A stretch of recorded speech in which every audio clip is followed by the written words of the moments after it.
Huge fight announcements have been made. We've got so many to go through. Let's get straight into it. Gaethje versus Fiziev 2 is the replacement for Justin Gaethje versus Dan Hooker that was supposed to be at UFC 313. Rafael Fiziev steps in for the rematch on short notice in a 3-round contest. We've also got Silva versus Bryce Mitchell. For some reason, Silva's name is first, even though Bryce Mitchell is the ranked one at number 13. Come on, Full Violence. Whose team are you on here, buddy? I'm joking. Either way, Miami, Florida, April the 12th, UFC 314. This is another massive, massive matchup in the featherweight division. Also, we've got Jamal Hill versus Khalil Rountree Jr. UFC. April 26th, Kansas City, Missouri. I guess this is going to be the main event, 5-rounder main event. Yes, it is. Credit to Jamal Hill for stepping back in there so soon and taking on a very, very dangerous Khalil Rountree. We've also got Marlon Vera versus Mario Batista. I thought they were going to go with Pavlovich, but they went with Marlon Vera versus Mario Batista. May the 3rd, Iowa card. I don't even know if this is the main event, which means that's going to be a really, really good card. I think the main event is Sandhagen versus Figueiredo, so that's going to be a stacked card as well. Let's get through all of these matchups and give you my thoughts on all of them. Justin Gaethje versus Rafael Fiziev 2.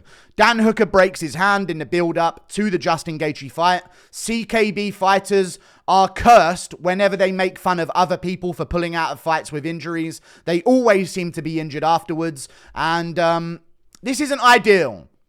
But obviously, we weren't going to get Ilia Topuria. I know the MMA community were being very, very wishful in the way they were thinking about what was going to be the replacement matchup. I was chucking out the idea of, Ilia Topuria, he could step in and beat Gaethje, and then a Makhachev fight would be huge.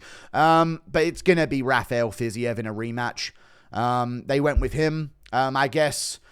I mean, what were the options here? They had Moicano and Gamrot. Those were the options. Maybe a Dariush could have been an option as well. I guess the making of the weight was also a big stipulation. They wanted this to be at 155 pounds. Rafael Fiziev, I guess, was in shape at the time. I know he's been looking for a fight for a very long time, which was actually something I was annoyed at him about. I've got hairs in my mouth. Either way, that's something I was actually annoyed at him about, because I feel like whenever there's a short notice opportunity like this, all of a sudden everyone just wants to fight. And I was thinking, where's Rafael Fiziev been for so long? Why haven't we got a fight from him? So it's good to see Rafael Fiziev back in the cage. He can make the weight. The other options again were Gamrot, Moicano, Dariush. Not going to be Dariush. Just going to be honest, it would be a good matchup. I'm sure the hardcore fans and myself, I would like to see that. I'd be interested by it. But they wanted to replace the violence, I think, is what they wanted to do here, right?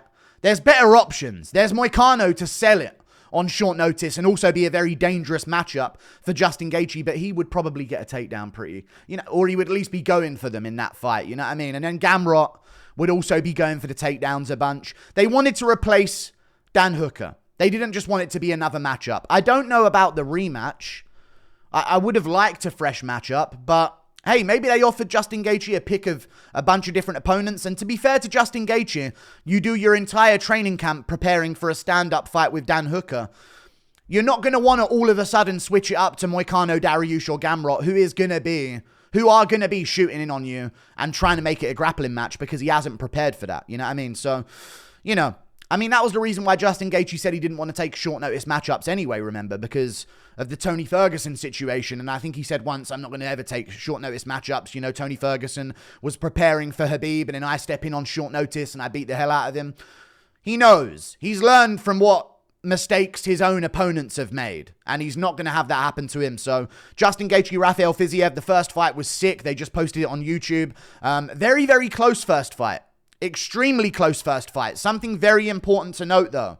Rafael Fiziev slows down. That has always been his weakness in fights. That third round is always a problem for Rafael Fiziev. And I don't know if I'm going to be able to trust him to get through that third round and make it to the other ones effectively. I don't think I'm going to trust him to get through that third round if he's taking it on short notice.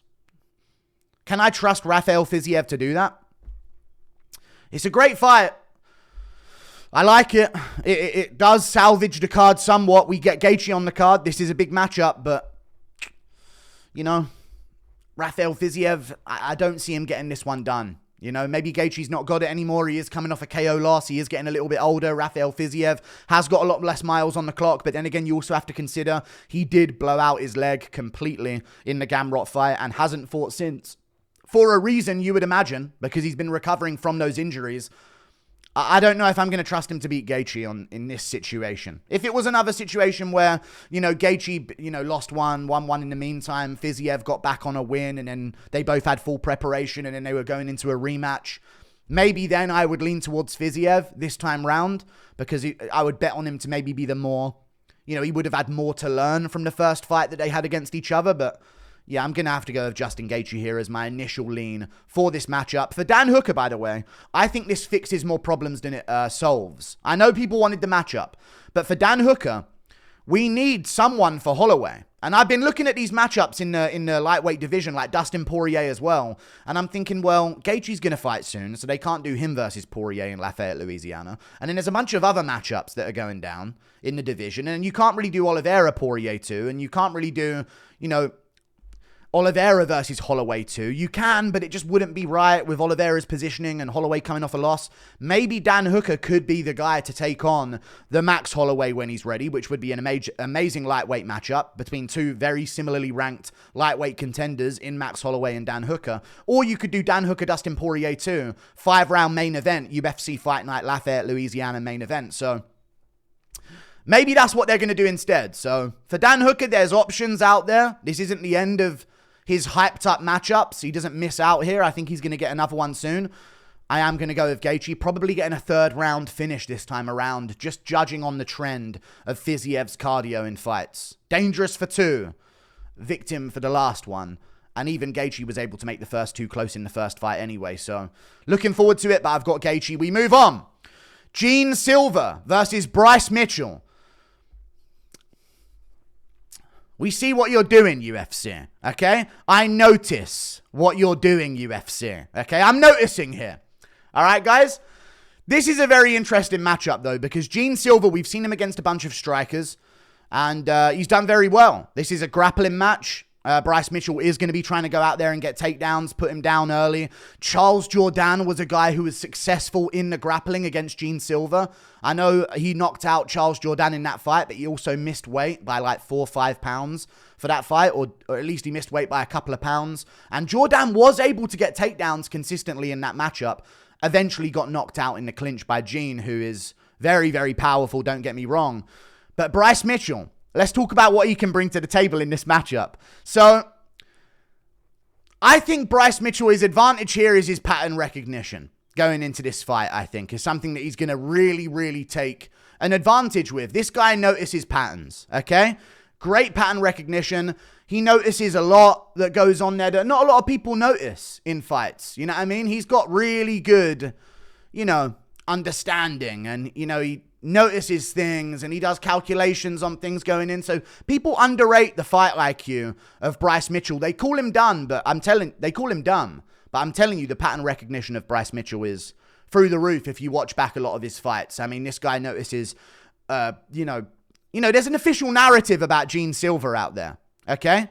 And I think Bryce Mitchell might be the right guy to see through that narrative and like take it away, because Gene Silva, you know, there's this hype, there's this narrative, you know, he's got so-and-so like 12 finishes coming into this fight. I don't actually know how many it is, but he's got 13, 14 finishes. Bryce Mitchell thinks it's more like 3, you know? There's no way Gene Silva could have got that many finishes in his career in such short amount of time. So Bryce Mitchell's just going to pick apart some things. You know, people say Gene Silva has a chin of steel. Bryce Mitchell reckons it's made out of wood, okay? Okay, guys? You know, there's just a lot of narratives out there, and I think Bryce Mitchell might be the guy to see through that and just use his, you know, he's got some advantages out there that he can use to his advantage in this matchup, guys. But again, look at this comment right here from Levine. This guy knows. This guy's a noticer. If Jourdain is taking you down, imagine what Bryce will do. I'm telling you, watch back the fight with Charles Jourdain. He did take down Gene Silva a bunch of times in that fight. Quite a lot. Gene Silva worked his way back up, but Charles Jourdain, I'm sorry, is is just not the level of grappler of Bryce Mitchell. So a lot of people are saying, bro, I'm crying, he got a bounty put on his head, and Bryce is going to need way more than the Lord on this day because, you know, Gene Silva is, you know, he's a prospect and everyone's rallying behind him and people are putting him out there to fight Gaethje even though he's not even fucking ranked and he beat Melsick. And, you know, the Dober fight was very impressive as well, but I'm telling you, this ain't a striking match. And Bryce can hold his own on the feet. I know Josh Emmett knocked him out, because that seems to be a thing that Josh Emmett does, okay? And it took a Josh Emmett to deal with Bryce, all right? But either way, I don't... Does Gene Silva have the knockout power of Josh Emmett? Is he going to be able to land it as consistently? I reckon Bryce Mitchell can go out there and maybe implement some takedowns here. So you know what? I know Gene's got hype. And I'm hyped up for Gene as well. But I said it in Bryce Mitchell's comment section not that long ago. There's a reason his surname's Silva. This bitch is coming in second place against Bryce Mitchell. April 12th, live on pay-per-view, UFC 314, Miami, Florida. Bryce Mitchell's getting him down. Pattern recognition, finds his way under the big shots of Gene Silva, goes for some claps. If Bryce Mitchell noticed this dude trying to fucking so-and-so him out in the middle of this fight with his TikTok stuff, don't you think Bryce knows what that is? He ain't going to be subverted by Gene Silva's TikToking. All right, guys? He's going to find his way under those shots and, you know, potentially get himself some good takedowns early on. And again, watch back the Charles Jourdain fight. I know I'm joking around here and I am going to start just rallying for the, you know, I am going to start doing some things like this for the boys. You know what I'm saying? But I actually think the more I've like jokingly convinced myself to pick this, Jourdain took him down a bunch, and he's not a grappler. He's not a grappler at all. And he resorted to taking down Gene.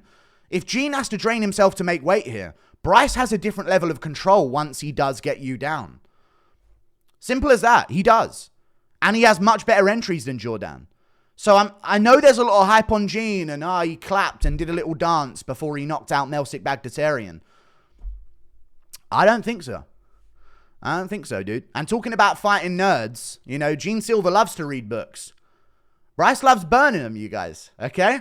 So, hey, this fighting nerd is getting his books burned. Live on pay-per-view, boys. Can I upload this? I'm going Bryce by submission, unironically, in the first 2 rounds of this fight. He's proven he's got better grappling than people that have been able to out-grapple Gene before. I'm going with Bryce, okay?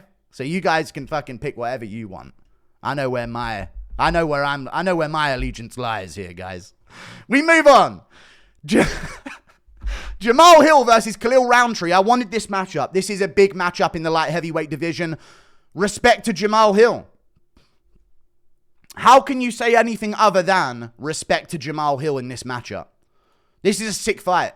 He just got beaten by Yuri Praska, TKO'd, and look at him. Right back in here. I mean, people are saying it in the comments here as well. Like, again, Hill's a warrior. That boy ain't running from no smoke. Bro, Alex Yuri and Rountree, your last 3 is crazy. I know, like, but again, this is a winnable matchup for Hill. I am going to maybe lean towards Khalil Rountree here, though, just because of the inside low kicks, the outside low kick game. Hill's very good. He does actually very well against shorter opponents. I think Jamal Hill, if you look at his game, he ties people up in single collars very well. He does a lot of really good clinch work and dirty boxing and really good knees to the face as well in the pocket. So those are where you're looking for, you know, finishing potential for Jamal Hill here. If you can catch Khalil with that high and tight guard, hunching over, if you can crowd him and start wearing on him and landing those knees. Does Khalil take the same shots to the body that Yuri can? Does he have the same level of head movement on the outside? Is he going to take the same level of shots to the chin that Yuri could in that matchup? It's actually I don't know. Maybe I will. I don't know. I actually don't know who I'm going to pick in this matchup. Because although people have this, Jamal Hill got fucked up by Yuri, he did in rounds 1 and 3. For a moment in round 1, and for a moment in round 3 where he got finished. He won the second round. He was doing good in the first, other than when he got dropped, of course. I'm not coping on behalf of him here. I'm just saying, like, he had success in the Yuri fight, so... You know, I just don't know about this quick turnaround. If I was Jamal Hill, I wouldn't be coming back in the cage till June, July. That's when I would be looking for the Khalil Rountree matchup. I know Khalil took a ton of damage in his last fight as well. So then again, maybe that negates my point of saying that Jamal Hill's going to be too damaged coming into this one, because Khalil arguably took more than him. I mean, definitely took more damage than him. I know Jamal Hill had a swollen eye and his face was busted. His nose got broken, I think, in that fight as well. But Khalil got his whole face rearranged by Alex Pereira. So it's an interesting one, but I would lean towards Khalil. I think the kicks are going to be very good for him. And I do think he's had a much better amount of time off going into this, man. I just don't trust a 3-month turnaround, man, because it's not about the turnaround and how soon you're back in the cage. It's about how soon you're back in a training camp. He's back in training camp now, Jamal Hill. If it's on April 26th, that's 8 weeks away. We're not that far removed from UFC 311 at the start of the year. It's been a month. So I'm leaning towards Khalil. I could be swayed in the build-up of the fight, but I am leaning towards Khalil Rountree right now. Sometimes I feel like Jamal Hill steps over himself with his footwork quite a bit. His legs come together quite a lot. I think that's going to be money for Khalil Rountree's low kicks. I'm going to have to do more research on this, but I am leaning towards Khalil right now because it's just a red flag to me when I see someone take this quick of a turnaround after being TKO'd, especially in a heavier division like this as well, where the damaging shots are just a lot more damaging. So, yeah, I'm leaning towards Khalil, but this is a sick matchup and an amazing fight to add as a main event of UFC Kansas City, Missouri. We're getting some big fights. Jose Aldo was sacrificed with a boring matchup that no one cares about for us to get these amazing matchups moving forward. We've got another fight, which is Marlon Vera versus Mario Batista. I've got Mario Batista. Vera's not all that, I don't think. In all honesty, I know I should be rooting for Marlon Vera here because Mario Batista's scum of the earth. He's a demonic, satanic presence in the sport that needs to be ridded of the sport. We need to get rid of him immediately. He needs to be destroyed. Someone will do it, and when they do, let me know. I've got a reward for you. Not to put a bounty on his head, but, it's all good. They can put bounties on Bryce Mitchell's head. Why can't we? I'm joking. Either way. I don't know. I just don't think Cheeto wins this, man. Mario Batista is a very well-rounded fighter. Even though he did hold Aldo against a cage, he still held his own early on the feet against Aldo and mixed in the grappling. I don't think Vera has the same level of takedown defense as Jose Aldo if Corey Sandhagen's ragdoll him youth for 2 straight rounds. 3-rounder. This isn't a main event. If it was a main event, 5 rounds, maybe I would lean towards Marlon Vera. 3-round Vera is a very, very winnable matchup for a lot of people in the bantamweight division. Mario Batista's ridiculously tough. He's big. He's imposing. He doesn't get walked backwards in fights. He has the ability to mix in grappling. I know Aldo stuffed all his takedowns, but he did against Merab as well, there's, his win over Ricky Simone is aging very well. So I'm going to go Mario Batista here, as sad as it is. Of course, I'm rooting for Marlon Vera, but I've just noticed that other than the finishing moment in a Vera fight, he does just get beaten non-stop. And Mario Batista, I know he got caught by Trevin Jones at one point early in his career. I don't see him getting finished here against Marlon Vera. And also, they've had a lot of preparation for this as well. Mario Batista, he trains at the MMA lab. They've had guys they have guys in the bantamweight division, Kyler Phillips, but they also have, and they've trained with, and one of Mario Batista's training partners has been Sean O'Malley, who's fought Vera before and figured out Marlon Vera, to say the least. He absolutely shut him down for 5 rounds until Vera landed a body shot in the 5th. So I'm going to lean towards Mario Batista. We kind of knew about this matchup a while ago. I know there was some tweets going around that this one was in the works, but it's good to get it official. And this is on that card. So looking forward to it. Big matchup in the bantamweight division. Massive, massive matchups overall. And the UFC saved the day with some massive, massive fights. Like and subscribe. Thank you for watching. Toodle Pip. Oh my God, I'm close to the screen. See you later. Goodbye.